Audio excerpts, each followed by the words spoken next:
She always makes me laugh. That witty, sexy, stylish lady every woman wanted to be and every man in America wanted to marry in the 1930s. The perfect wife, the studios called her. Myrna Loy was a major movie star. She made 129 films, but she'll always be remembered most as Nora Charles, the perfect wife in the Thin Man movies. My first memories of her from those films I saw on TV as a kid. I've been a fan of hers ever since. When he gives you the sack, let me know, will you? I certainly will. She's hot looking, ain't she? Shut up, you lug, it's his wife. I read once that Myrna didn't like that label, the perfect wife. Well, nobody wants to be typecast. The irony is she started her career as the exotic, the gypsy girl, about as far away as you can get from the perfect wife. But I think it's time we gave Myrna Loy a new label, the perfect acting partner. I've seen so many of her films, and watching her, I just know she must have been the best to work with. Clark Gable, Spencer Tracy, William Powell, Melvyn Douglas, they all wanted to work with her. Yes, because she was talented and beautiful. But I think they also knew with Myrna opposite them, they were gonna look really good. She always said she tailored her acting style to her leading men. Take William Powell, for instance, whose approach to comedy was fairly broad. She instinctively pulled back in her scenes with him. She's delicate with the comedy, balances out Powell, and it's funnier. Now, Clark Gable, he was a tough, macho guy. So with him, she was rougher. I know you. You're the prince. A nice, charming prince right out of the sky. And I've been waiting for you all my life.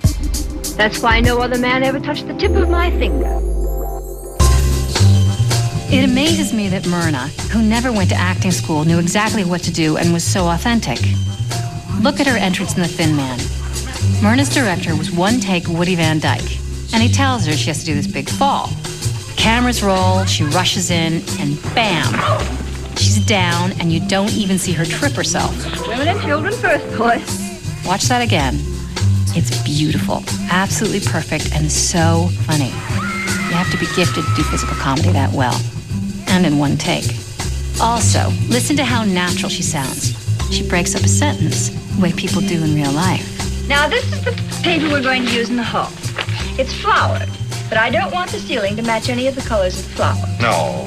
There's some little dots in the background, and it's these dots I want you to match. She always knew how to act like a real person. She's talking to Cary Grant in that wonderful musical voice, and she takes a pause in the middle of her line. Never mind, darling. We'll get our own experts. Actors do that now, but back then, most actors were more stylized, except Myrna.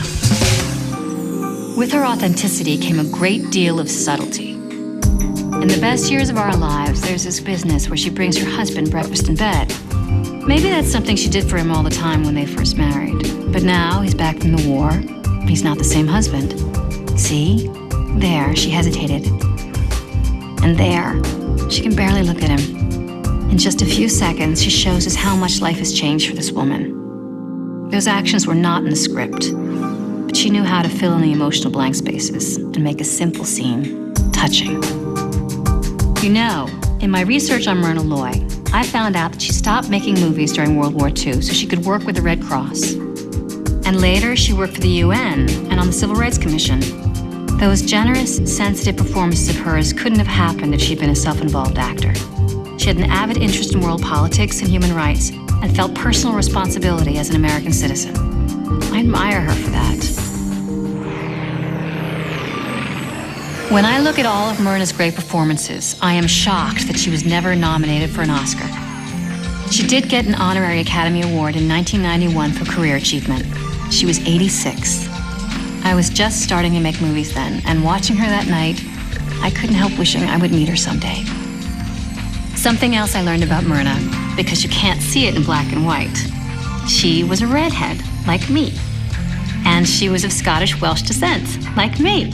If I only had that adorable upturned nose of hers, maybe I could have played her granddaughter in a movie. And then I could have proved my theory. I would have known firsthand Myrna Loy was the perfect acting partner. For Turner Classic Movies, I'm Julianne Moore. William Powell solves murders between martinis with the help of wisecracking wife Myrna Loy in The Thin Man. Wednesday at 8 p.m., only on Turner Classic Movies.